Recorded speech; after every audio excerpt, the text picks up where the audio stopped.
Well, hello to you. I've come to Sai Mok Waterfall.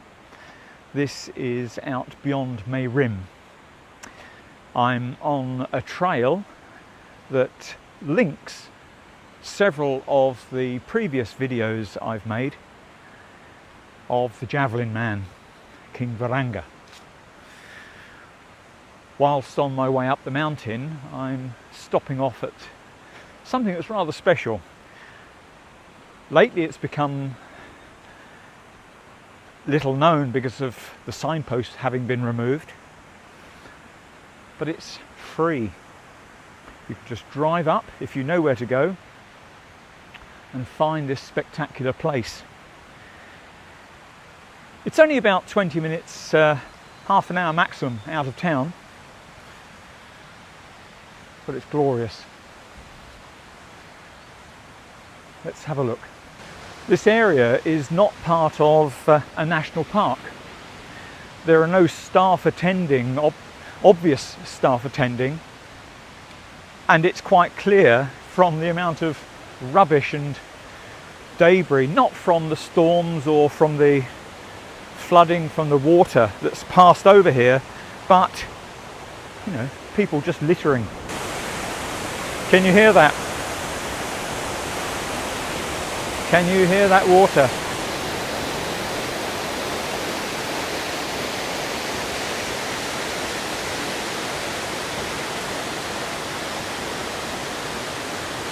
Well, somebody's had a little fire here,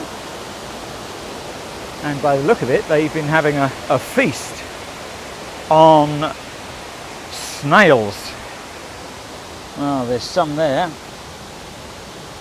There's a shell of a snail. Oh, what's that?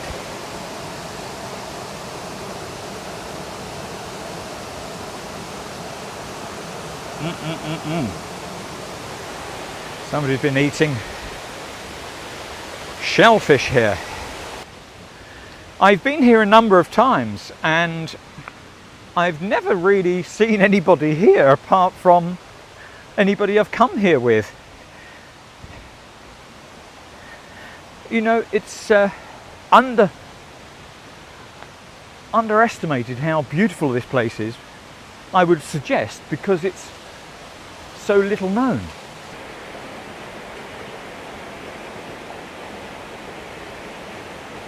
Well, I hope you enjoyed the little walk to Sai Mok Waterfall on the Mae Rim River.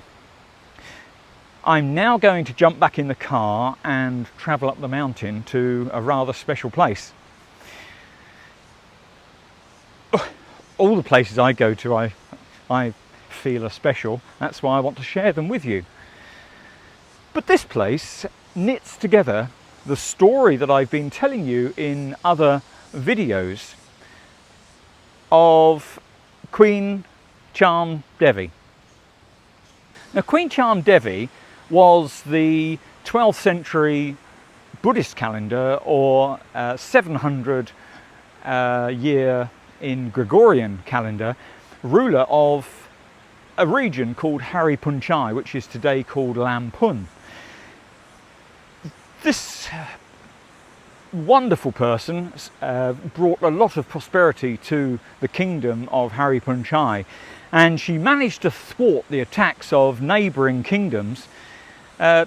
She had a wonderful elephant, a magical elephant, and this elephant apparently crushed the commander of the king of a neighbouring kingdom against what's now known as the Crushing Gate.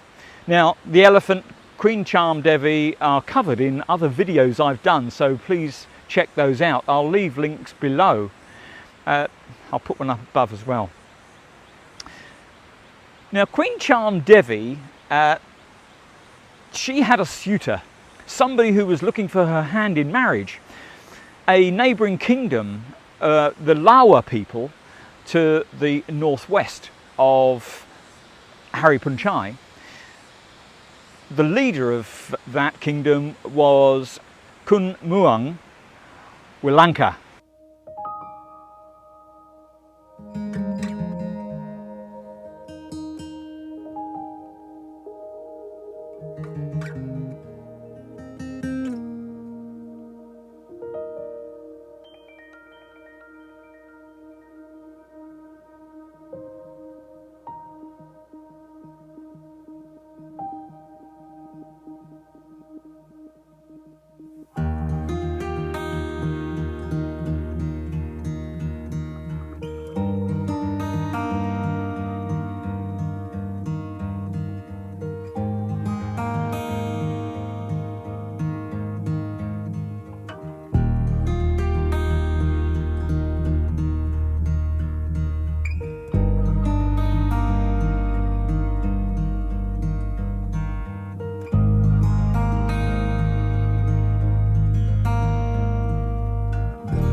when I travel along this road from Mae Rim going up the mountain, there's always a nice view when you look across this water.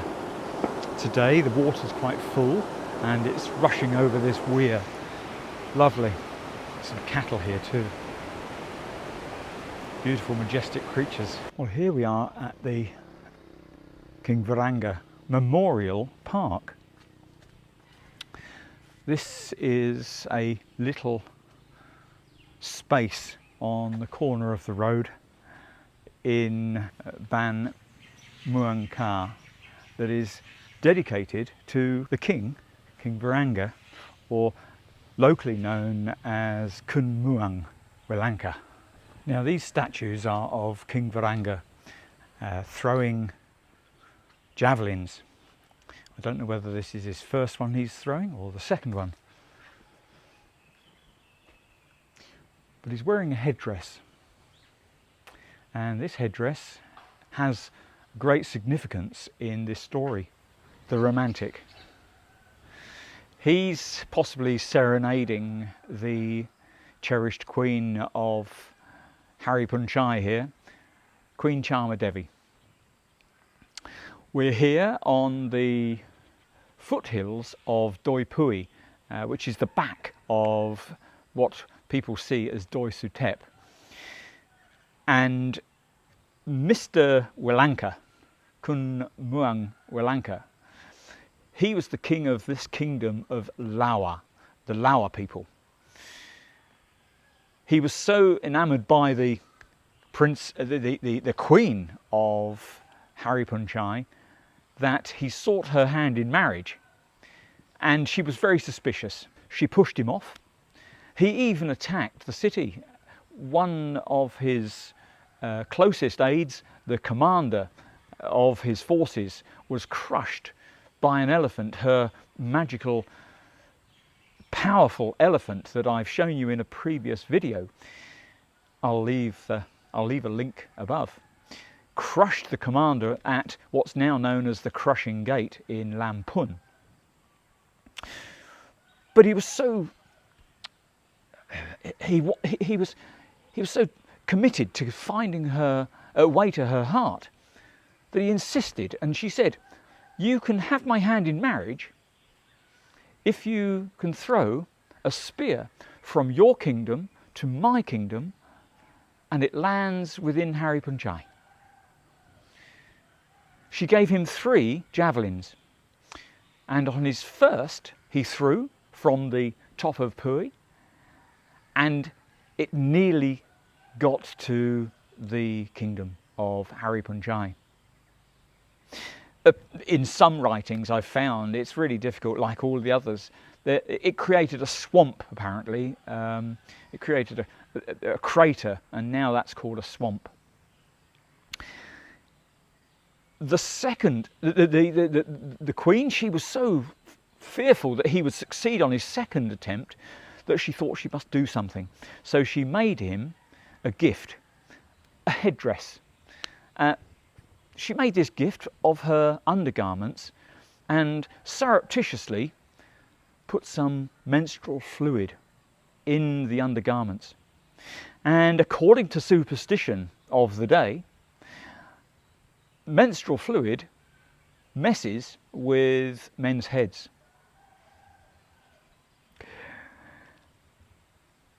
Apparently, he tried his second attempt and failed miserably, only throwing it as far as what we now know as, I believe from reading up through the bits and pieces I can find online, Doi Cam, near to my home.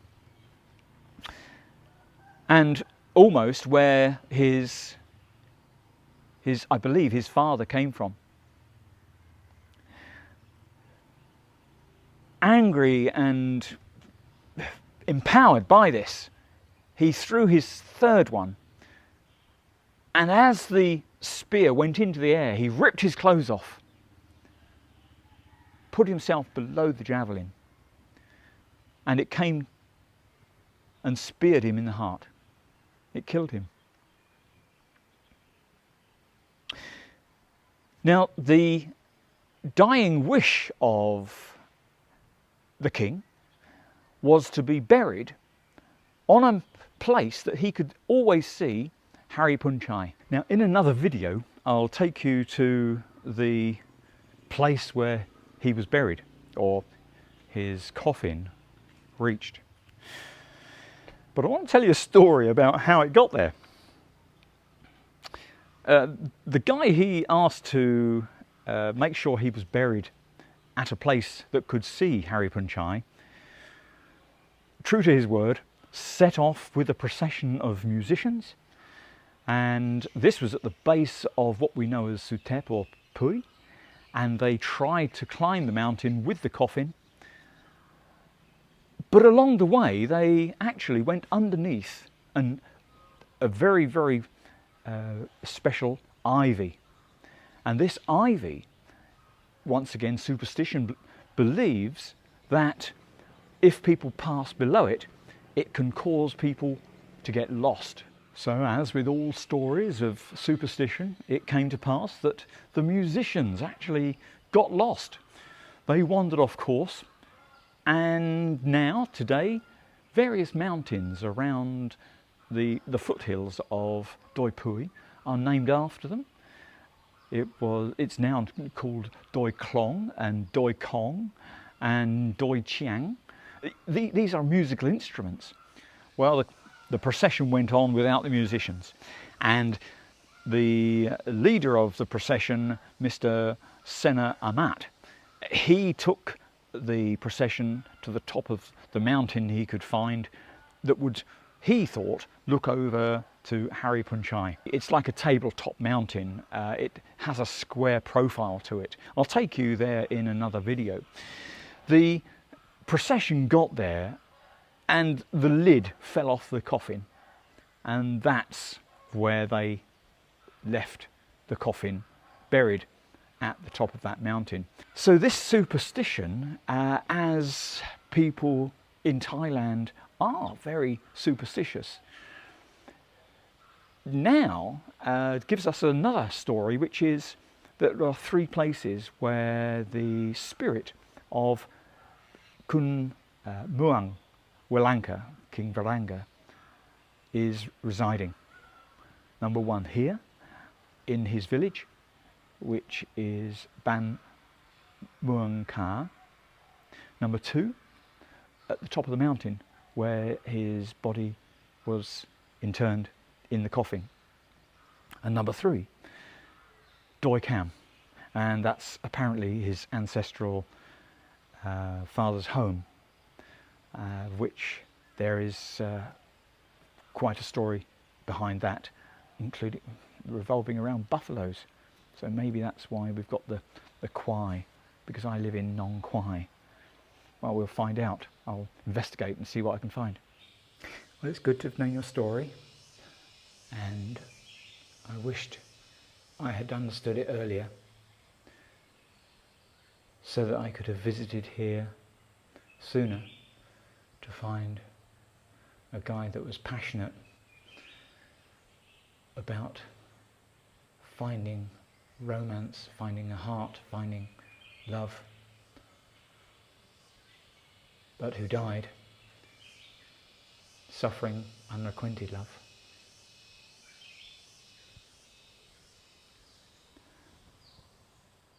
Well, this is the little temple next to the memorial park, and I don't know the name of it. I'll leave a note below. It looks quite ornate, and there are some monks here and lots of statues. But I want to take you to an even more special place. Yes, every place I go to is special, as I've said. Otherwise I wouldn't be bringing it to you. These are the wonderful places around Chiang Mai that I love. I want to go up to the top of this mountain. On the way there's a beautiful road. I hope you can appreciate the journey there. At the top, fantastic, beautiful. I've said it before about other temples, but this is probably one of the most beautiful in Thailand. I'll see what you think when you get there.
17th century, so that's in the 17th century of the Gregorian calendar, so in the 1600s, the king of Ayutthaya ordered a search of northern Thailand to find where the 4-footprint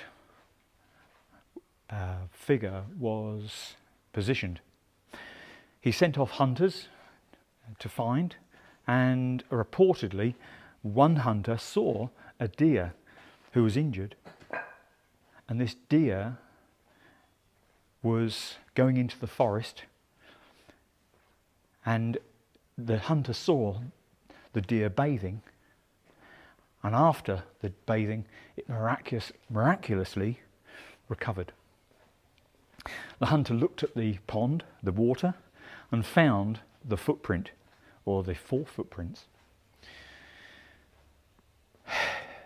He reported back, and subsequently the temple that I'll take you to in a moment was constructed surrounding that 4 footprint statue, 4 footprints in the ground. Apparently the first Buddha, back in time gone by, the Lord Buddha Kakusantha, put a footprint the size of 6.5 meters. 6.5 meters footprint. That's a big footprint. The second Buddha apparently came along and stood in the same footprint and created one at 3.5 meters. So now we've got 2 footprints in the same place, 6.5, 4.5. The next Buddha came along and stepped again into it, 3.5 meters long. This is all from online research. I'm not an historian. I don't claim to be a knowledgeable person. I'm certainly not well read, you know that. I'm just interested. I'm a bored phalang. I'm a bored person that wants to find a bit more about what I see and what it is that makes these things in front of me appeal to me. You know, I come to a mountain area and I see a beautiful temple and I see something that in my opinion is different, strange, and I think, what does that mean? And by investigating on the internet you find what information is there. So the third footprint was 3.5 and the 4th footprint was 2.5 meters. So the 4 footprints, and I'll take you to that little temple, which is not this one. This is a relatively new one. The little one I want to take you to is over beyond that circular statue over there. It's on the other side of the road there. Now on the courtyard outside of the actual temple here are suspended balls. These suspended balls, there's 8 of them, 1 at each corner and then 1 at each centre.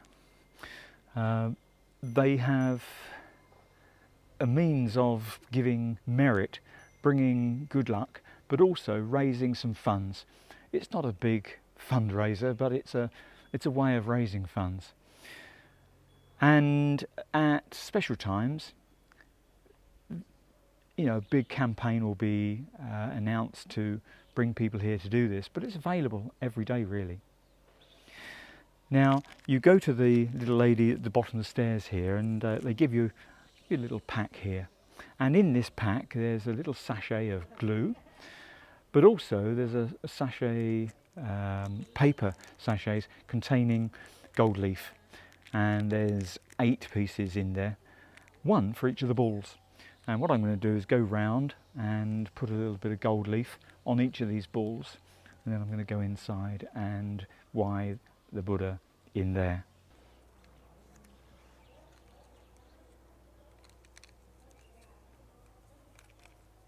Now these balls today, this time of year, are not suspended over the holes because the holes are actually full of water.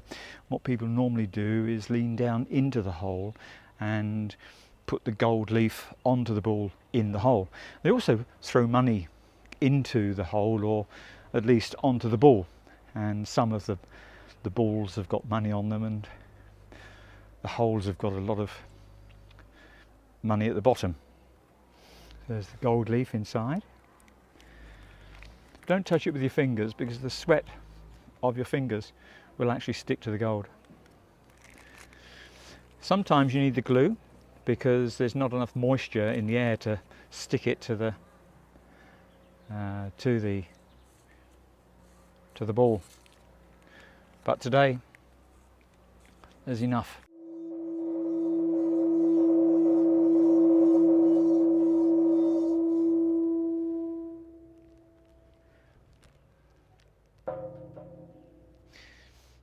It's a bit rattly because of the wood on the top. Wow, this is number 8. Put my glue on and I stick my gold to the ball. Please bring me, my family, friends, good health, good wealth and long life. Satu, satu, satu.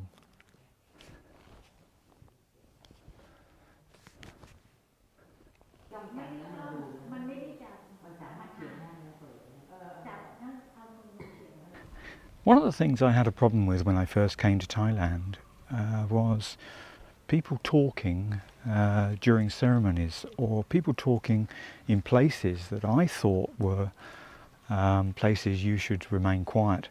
You know, showing your respect and showing reverence to the place that you were in, and this created a conflict for me when I went to some funerals, and you'd be sat at a funeral and somebody would be sat next to you looking at their phone. You'd be sat at a funeral and somebody would be talking with a person behind them, and then they'd lean across you and talk to the person on the other side of you, and it was almost a feeling of irreverence. But then you are reminded that in actual fact these places are human gathering places. These places are, got some dust in my eye, these places are where people gather to celebrate, to commemorate, to remember, to worship, and it's just another place that people gather. So to have a conversation in a temple is what happens in everyday life here. You have a conversation. You keep your voice quiet and you know, muted so it's not overly loud, but the conversation is acceptable because you have a discussion about where you are. You're having a discussion with the people you are. You're meeting friends, you're meeting family. You know, the wonderful building you're in shouldn't stop life from carrying on. That's a lesson I learnt. I didn't know that before I came here. I always shut my mouth when I went into a temple in the UK or went somewhere that was important. You know, that you need to show respect, and I whispered like this, and I didn't really speak a lot. You know, that doesn't happen here. I've come to see these little images cast in stone up here. They're quite cute, really. And this guy's pouring tea for two and listening to this little one over here. And this guy's meditating, using his beads to count through his breaths.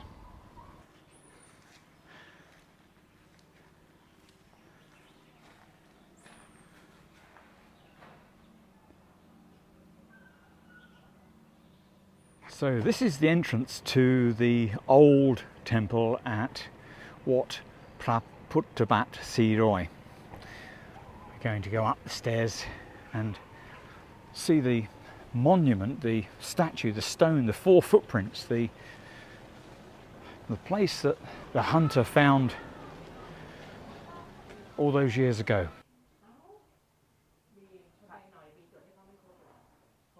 Well, this is a little annex to the rear of the temple, and here you see thousands of Buddha statues of all types, and also monks, revered monks. Amazing to find so many statues in one place.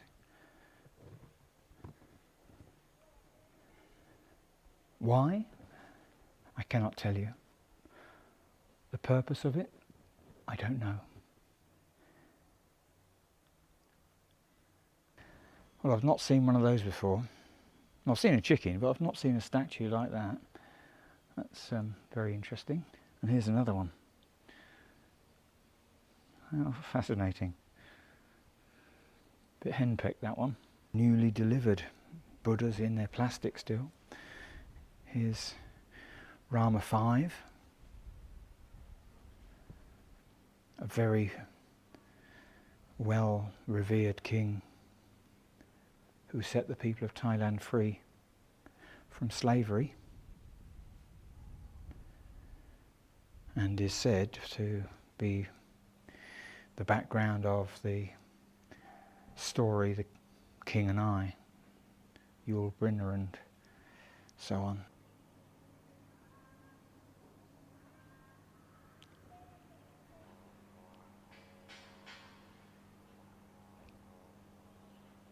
Well, my visit here to Wat Phra Phutthabat has come to an end.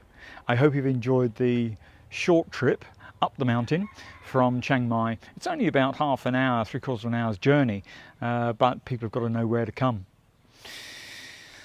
I hope you enjoyed also the story I could round off for you of King Varanga, Khun Luang Wilanka, and the 3 javelin man. These temples are always being renovated or added to, constructed to make them more beautiful. This temple is no exception. It's absolutely stunning. The work that's going on up here to bring the characters out of the wall. That's beautiful. You know, it's done now in 2020. It's being created, but it looks ancient. And it's fantastic. It's beautiful, beautiful. The types of videos that I do are because this is what I like to do. I'm putting these to YouTube because I want to share a view of Thailand that not everybody is bringing. And this isn't about bars and beaches and you know, the life of the tourists normally see. This is about bringing some of Thai culture out, bringing natural scenes from the Thainess out of Thailand to people who want to appreciate what's really going on here. I want to say thank you to the subscribers that have recently joined this channel. Thank you so much, because this actually reflects back to me that people want to see this sort of video. People want to hear and understand what's going on like this, and the comments you make reflect that too, and I'm really, really happy. It's not a competition. I don't care how high the numbers are, but the fact that I've just gone over 500, I'm over the moon that people actually enjoy these videos. Thank you so much. If you haven't subscribed already, please do, and check the description below. You'll see more about where these videos were taken today. Leave me a comment, please. Tell me what you thought of today's video and anything related to this video you want to share with us. I want to show you now the road journey up the mountain on the way here, and how to me, it's really quite attractive. I found it when I was motorbiking years ago, coming up the mountain on a motorbike. It's really exhilarating. It's really quite enjoyable. It's not for the faint-hearted at times, and when it's raining hard, it's really more exciting as well.